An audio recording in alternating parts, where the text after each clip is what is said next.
स्वागत है एक बार फिर से आपके हमारे YouTube चैनल में। और हम आजकल एक सीरीज कर रहे हैं। वो सीरीज क्या है कि उत्तराखंड में 2011 से लेकर 2020 तक UK triple S C, UBTR या यूके PSC या उत्तराखंड में जो भी एग्ज़ाम हुआ है उसमें उत्तराखंड के जितने भी क्वेश्चन पूछे गए हैं, ठीक है, तो वो सारे क्वेश्चन के हम आज कर एक सीरीज हमने की है, उसमें सारे के सारे क्वेश्चन हम कर रहे हैं। इससे पहले मैं एक पार्ट करा चुका हूँ और ये इसका क्या होगा, दूसरा पार्ट होगा। एक पार्ट में हम 30 क्वेश्चन कर रहे हैं और उसके बाद हम इन क्वेश्चन को क्या बढ़ा देंगे। और कम से कम ऐसे कितने क्वेश्चन करेंगे हम, 3 से 4 हज़ार क्वेश्चन हम करेंगे। जितने में अगर आज तक पेपर हुए हैं, अगर 100 पेपर हुए हैं तो 100 × 40, कम से कम 40 क्वेश्चन आप लगाएंगे तो 4 हज़ार क्वेश्चन कम से कम हमारे बनते हैं। ठीक है। अब इसमें ईजी क्वेश्चन भी है, टफ क्वेश्चन भी है। ठीक है। तो आपको क्या है, जरूर जितने प्रीवियस पेपर हैं उन सब के क्वेश्चन आपको जरूर करने। फिर चाहे आप बाजार से बुक लो, ठीक है, या फिर चाहे आप यूट्यूब से करो, लेकिन जरूर करो। ठीक है। तो चलिए शुरू करते हैं वीडियो को। इसमें 31 क्वेश्चन क्या है कि निम्नलिखित में कौन सा एक उत्तराखंड के पर्वतीय क्षेत्र नगरीयकरण का प्रतिफल नहीं है। ठीक है। इसका मतलब क्या है कि जिन क्षेत्रों में नगरीयकरण हुआ है तो उसके कारण ये चीज़ नहीं हुई है। ठीक है। अब जैसे पहला क्या है, प्राकृतिक आपदाओं में वृद्धि। जहाँ नगरीकरण हुआ है, क्या वहाँ प्राकृतिक आपदाओं में वृद्धि होती है? बिल्कुल होती है। क्योंकि क्या होता है कि वहाँ जंगल कटते हैं तो उससे क्या होती है, प्राकृतिक आपदाओं में वृद्धि होती है। दूसरा, वन्य जीवों में वृद्धि। तीसरा, जल प्रदूषण में वृद्धि या जैव विविधता में वृद्धि। ठीक है। तो इसका जैव विविधता में कमी लिखेंगे यहाँ पे, जैव विविधता में कमी। तो इसका सही आंसर क्या होगा? इसका सही आंसर होगा बी, वन्य जीवों में अवृद्धि। देखिए, जहाँ नगरीकरण होगा वहाँ प्राकृतिक आपदाओं में तो वृद्धि होगी होगी, जल प्रदूषण भी होगा। ठीक है। तीसरा, जैव विविधता में कमी भी होगी। लेकिन वन्य जीवों में अवृद्धि नहीं हो सकती है। जब आप जंगल काट दोगे, वहाँ पे आगे नगर बसा दोगे, तो वहाँ से जंगली जानवर क्या है, दूसरी जगह पलायन कर जाते हैं, या तो क्या है, मर जाते हैं। ठीक है। तो ऐसा क्वेश्चन उत्तराखंड के एग्जाम में पूछा गया था। ठीक है। तो सही आंसर क्या है इसका? बी है। अगला क्वेश्चन हमारा 2011 की जनगणना के अनुसार उत्तराखंड की जनसंख्या है 60 लाख, 75 लाख, 65 लाख या इनमें से कोई नहीं। ठीक है। तो उत्तराखंड की जनसंख्या अगर हम कहें तो इनमें से कोई नहीं है। उत्तराखंड की जो अभी जनसंख्या है वो है 1,86,292। ठीक है। 2011 की जनगणना के अनुसार। अगर हम अगर अब देखो, क्या पता ये क्वेश्चन आया ना आए, लेकिन दूसरा क्वेश्चन यहाँ पे क्या बन सकता है कि उत्तराखंड की जनगणना भारत की जनगणना का कितने प्रतिशत है। तो उत्तराखंड की जनगणना भारत की जनगणना का 0.83% है। ठीक है। दूसरा क्वेश्चन क्या है कि उत्तराखंड जनगणना के हिसाब से, जनसंख्या के हिसाब से, भाई उत्तराखंड जनसंख्या के हिसाब से भारत में इसका कौन सा स्थान है। तो 2011 की जनगणना के अनुसार इसका है 20वां स्थान। लेकिन उत्तराखंड की जनसंख्या भारत की जनसंख्या 2014 में जब तेलंगाना राज्य बना तो उसके बाद अब 21वें स्थान पर आ गया जनसंख्या के हिसाब से। ठीक है। तो 3 क्वेश्चन हमारे ये भी तैयार हो गए हैं। अगला क्वेश्चन है, उत्तराखंड में नगर निगम का नगर प्रमुख चुना जाता है। नगर प्रमुख का मतलब मेयर। मेयर कैसे चुना जाता है? राज्य सरकार द्वारा नियुक्त किया जाता है, राज्यपाल द्वारा नामित किया जाता है, स्थानीय जनता द्वारा निर्वाचित किया जाता है, या सभासद द्वारा निर्वाचित किया जाता है। तो सबको पता है कि जो मेयर होता है वो क्या होता है, डायरेक्ट जनता के द्वारा चुना जाता है। दूसरा, तो इसका सही आंसर क्या होगा कि स्थानीय जनता द्वारा निर्वाचित होता है। अब अगर मैं पूछूं आपसे नगर निगम क्या होता है, तो आप बोलेंगे नगर निगम क्या होता है कि जिस पर्वतीय क्षेत्रों में जिस स्थान पर या जिस क्षेत्र में 90,000 से ज़्यादा पॉपुलेशन होती है, वहाँ पे क्या है, सरकार नगर निगम बना देती है। इसके अलावा अगर मैदानी क्षेत्रों में कहीं 1 लाख से अधिक जनसंख्या है तो सरकार वहाँ क्या बना देती है, नगर निगम बना देती है। अगर हम ये अभी उत्तराखंड में बात की जाए तो उत्तराखंड में कुल 8 नगर निगम है। कितने नगर निगम है? 8 नगर निगम है। ठीक है। कौन कौन से? 5 तो हमारे आ जाते हैं गढ़वाल मंडल में और 3 आ जाते हैं हमारे गढ़वाल मंडल में। ठीक है। अब 5 कौन कौन से गढ़वाल मंडल में? देखो, सबसे पहले क्या है, हरिद्वार। हरिद्वार के बगल में क्या है, ऋषिकेश। ऋषिकेश के बगल में क्या है, रुड़की। ठीक है। रुड़की, उसके बाद क्या है, देहरादून। ठीक है। और एक बच गया क्या है, कोटद्वार। ठीक है, तो हो गए 5, हरिद्वार, ऋषिकेश, ठीक है, रुड़की, देहरादून और कोटद्वार। ठीक है, कुमाऊं मंडल में कौन से 3, हल्द्वानी, रुद्रपुर और काशीपुर।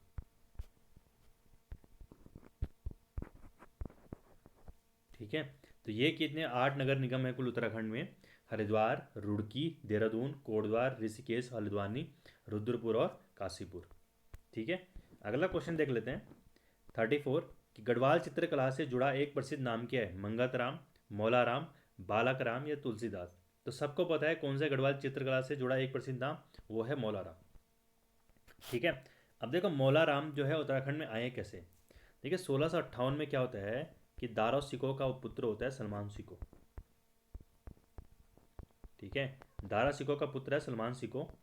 तो 1658 में क्या होता है कि जो उत्तराधिकार का युद्ध चल रहा होता है दारा सिको और औरंगजेब के बीच, तो उसमें क्या होता है कि दारा सिको अपने पुत्र सुलेमान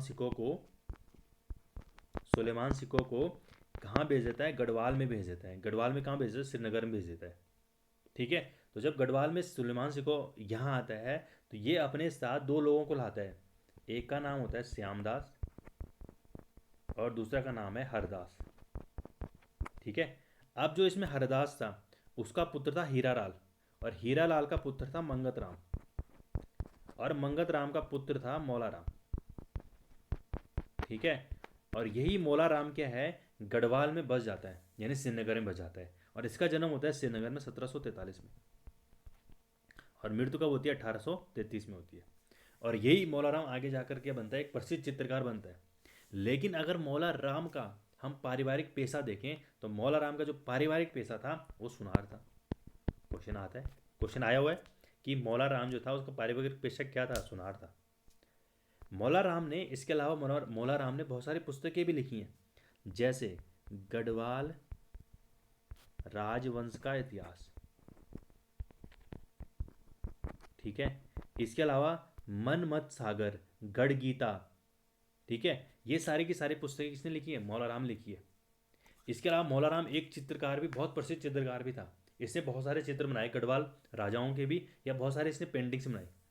एक क्वेश्चन आता है कि जो मौलाराम है उसकी पेंटिंग्स को विश्व स्तर पर ले जाने का कार्य किस व्यक्ति ने किया था, तो उसका नाम है बैरिस्टर मुकुंदी लाल। ठीक है, एक क्वेश्चन आता है कि मौलाराम आर्ट गैलरी कहाँ स्थित है, मौलाराम आर्ट गैलरी कहाँ स्थित है, तो मौलाराम आर्ट गैलरी जो है वो श्रीनगर में स्थित है। अगला है गिरिजा किशोर संग्रहालय किस जिले में, अल्मोड़ा, पौड़ी, टिहरी या चमोली। तो ये कहाँ है, अल्मोड़ा में स्थित है। अगला क्वेश्चन, चारण उपनाम से किसे जाना जाता है। ठीक है, तो चारण उपनाम से किसे जाना जाता है, तो चारण किसे, शिव प्रसाद डबराल को क्या है, चारण उपनाम से जाना जाता है। अगला क्वेश्चन है, शिव प्रसाद डबराल कौन थे, इतिहासकार थे, पत्रकार थे, समाज सुधारक थे या शासक थे। तो कौन थे, इतिहासकार थे। इनको क्या है, चारण कहा जाता है। इसके अलावा इन्होंने क्या है, उत्तराखंड का इतिहास नामक एक पुस्तक लिखी है जिसके कितने भाग हैं, 12 भाग हैं। इसके अलावा शिव प्रसाद डबराल को इंसाइक्लोपीडिया इंसाइक्लोपीडिया ऑफ उत्तराखंड के नाम से भी जाना जाता है। अगला है गढ़ केसरी के नाम से किसे जाना जाता है, तो जो गढ़ केसरी है, गढ़ केसरी के नाम से जिसे जाना जाता है वो है अनुसुईया प्रसाद बहुगुणा। ठीक है, तो गढ़ केसरी के नाम से किसे जाना जाता है, अनुसुईया प्रसाद बहुगुणा को। अगला क्वेश्चन है, खादी के प्रचार प्रसार के लिए 1937 में चुनौदा अल्मोड़ा में गांधी आश्रम की स्थापना करने में किसने प्रमुख भूमिका निभाई थी, गोविंद वल्लभ पंत, बद्रीनाथ पांडे, मौलाराम या इनमें से कोई नहीं। ठीक है, तो 1937 में गांधी आश्रम की स्थापना जो अल्मोड़ा में हुई थी, तो इनमें से कोई नहीं है सही आंसर। और किसने की थी, शांतिलाल त्रिवेदी ने। ठीक है, शांतिलाल त्रिवेदी ने गांधी आश्रम की स्थापना की थी। अगला है, भोटिया जनजाति के शीतकालीन आवास को क्या कहा जाता है। ये तो 2020 में पूछा गया क्वेश्चन ये, क्योंकि ट्रिपल में कि भोटिया जो जनजाति है उसके शीतकालीन आवास को क्या कहा जाता है, मुंड, मुंसा, मैत या जैस। तो क्या कहा जाता है, मुंसा कहा जाता है उसके शीतकालीन आवास को। ठीक है, अगला जो क्वेश्चन है वो है, थारू जनजाति अधिकांशतः किस जिले में निवास करती है। देहरादून, उधम सिंह नगर, पिथौरागढ़ या चमोली? तो कहाँ करती है? उधम सिंह नगर में क्या है, ये जो थारू जनजाति है वहाँ निवास करती है। अगला क्वेश्चन है, जो बग्वाल मेला किस स्थान पर लगता है? तो जो बग्वाल मेला है वो कहाँ लगता है? लोहाघाट, बागेश्वर, चंपावत या देवीधुरा? तो जो बग्वाल मेला है वो देवीधुरा नामक स्थान पर लगता है। और बग्वाल मेले को आषाढ़ी कौतिक मेले के नाम से भी जाना जाता है। ठीक है। इसके अलावा यह मेला कब लगता है? श्रावण मास को लगता है। और किस मंदिर में लगता है? चंपावत के वाराह देवी मंदिर में लगता है। अगला क्वेश्चन है, उत्तराखंड में बग्वाल या बगवाई बड़े पर्व हर्ष उल्लास के साथ मनाया जाता है? क्या होली, दिवाली, दशहरे या संक्रांति? तो दिवाली को क्या है, बग्वाल के रूप में उत्तराखंड में मनाया जाता है। अगला क्वेश्चन है, उत्तराखंड का प्रसिद्ध सूर्य मंदिर है? पूर्णागिरी, टनकपुर में, कटारमल अल्मोड़ा में, गंगोत्री उत्तरकाशी में, भोले नैनीताल में? तो कहाँ है? कटारमल अल्मोड़ा में उत्तराखंड का प्रसिद्ध क्या है, सूर्य मंदिर है। अगला क्वेश्चन है, गोलू देवता का मंदिर किस जनपद में? पिथौरागढ़, अल्मोड़ा, बागेश्वर या नैनीताल में? तो कहाँ पे? नैनीताल के घोड़ाखाल में स्थित है क्या है, गोलू देवता का मंदिर। अगला क्वेश्चन 46वां, वह मुगल शहजादा जिसने श्रीनगर गढ़वाल में आश्रय लिया था, तो उसका नाम क्या था? मुराद, दारा सिको, औरंगजेब या सुलेमान सिको? तो दारा सिको का पुत्र कौन था? सुलेमान सिको था। इसका आंसर क्या है? चौथा था। अगला क्वेश्चन है हमारा कि नैनीताल में कुआं परिषद का गठन कब हुआ था? ठीक है। तो 47वां क्वेश्चन क्या है, नैनीताल में कुआं परिषद का गठन कब हुआ था? 1906, 1916, 1926 या 1936 में? तो सही आंसर है 1916 में कुमाऊं परिषद का क्या हुआ था? गठन किया गया था। अगला क्वेश्चन है, अल्मोड़ा में कांग्रेस की स्थापना किस वर्ष हुई? तो अल्मोड़ा में कांग्रेस की स्थापना किस वर्ष हुई? 1911, 1919, 1895 या 1912 में? तो अल्मोड़ा में जो कांग्रेस की स्थापना है वो 1912 में हुई थी। अगला क्वेश्चन है, टिहरी राज्य किस तिथि को उत्तर प्रदेश का एक जनपद बना? 1 अगस्त 1949 को, 15 अगस्त 1947 को, 26 जनवरी 1950 को या 1 दिसंबर 1949 को? तो 1 अगस्त 1949 को जो टिहरी राज्य है वो उत्तर प्रदेश का एक जनपद बना। अगला क्वेश्चन है, उत्तराखंड में स्वाधीनता आंदोलन के दौरान प्रजामंडल का गठन जहाँ किया गया था वह था? काली कुमाऊं में, ब्रिटिश गढ़वाल में, टिहरी राज्य में या अल्मोड़ा में? तो जो है टिहरी राज्य में जो है प्रजामंडल की स्थापना हुई थी। और प्रजामंडल की स्थापना किसने की थी? श्रीदेव सुमन ने की थी। ठीक है, किसने की थी? श्रीदेव सुमन ने की थी। कब की थी? 23 फरवरी 1939। उत्तराखंड लेक्चरर में पूछा गया था ये कि जो प्रजामंडल है उसकी स्थापना 23 फरवरी 1939 को श्रीदेव सुमन ने कहाँ की थी? देहरादून में की थी।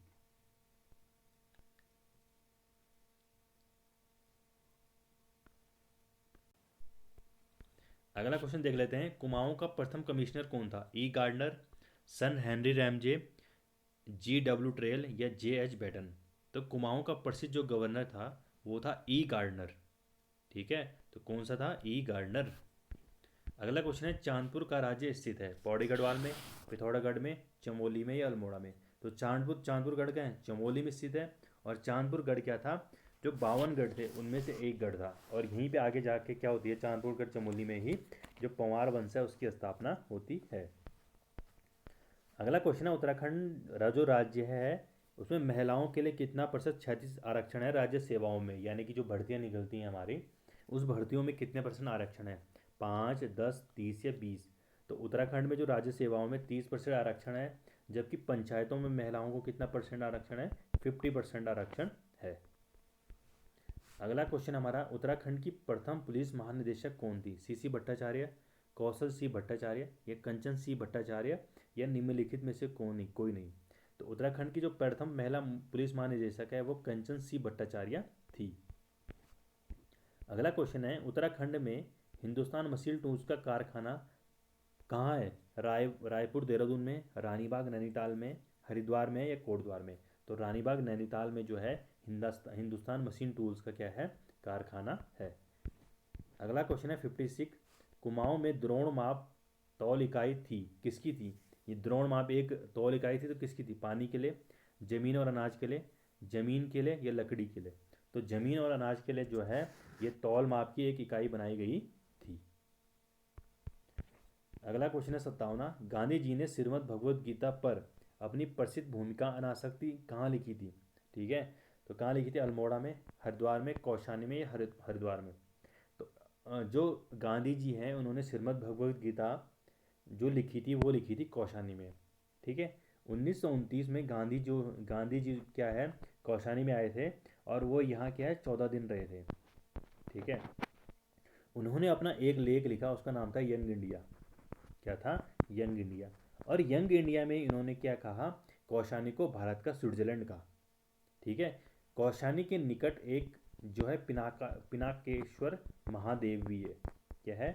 पिनाका पिनाकेश्वर महादेव। तो किसने क्या है कौशानी को भारत का स्विट्जरलैंड कहा था? गांधी जी ने कहा था। ठीक है। किसमें कहा था? अपने एक लेख यंग इंडिया में कहा था। कितने दिन रहे थे गांधी जी कौशानी में? 14 दिन। कब? 1929 में। अगला क्वेश्चन है, गढ़वाल एनिशियंट एंड मॉडर्न पुस्तक लिखी थी? एसपी डबराल ने, परमार ने, जीसी पांडे ने, पातीराम ने। तो पातीराम ने जो है गढ़वाल एनिशियंट एंड मॉडर्न पुस्तक लिखी थी। अगला क्वेश्चन है, क्वेश्चन 59 है, हिमालयन गजेटर के प्रसिद्ध ब्रिटिश लेखक कौन थे? पी बैरन, एडकिशन, जिम कॉर्बेट या विल्सन? तो ई एडकिशन जो थे हिमालयन गजेटर के प्रसिद्ध पुस्तक लेखक थे। अगला क्वेश्चन है, उत्तराखंड का सबसे बड़ा हिमनद कौन सा है? आज का अंतिम क्वेश्चन में मिलम, कफनी, गंगोत्री या सुंदर ढूंगा? तो उत्तराखंड का जो सबसे बड़ा हिमनद है वो है गंगोत्री में, और ये कहाँ है? उत्तरकाशी में। जबकि कुमाऊं का सबसे बड़ा हिमनद कौन सा है? मिलम हिमनद है। ठीक है। मिलम हिमनद है, और ये मिलम हिमनद कहाँ है? कुमाऊं का सबसे बड़ा हिमनद है। ठीक है। आपको ये वीडियो कैसा लगा कमेंट सेक्शन में ज़रूर बताइए, और आपको अगर कुछ और किसी टॉपिक पे कोई वीडियो भी चाहिए तो वो भी हमें कमेंट सेक्शन में बताइए। धन्यवाद।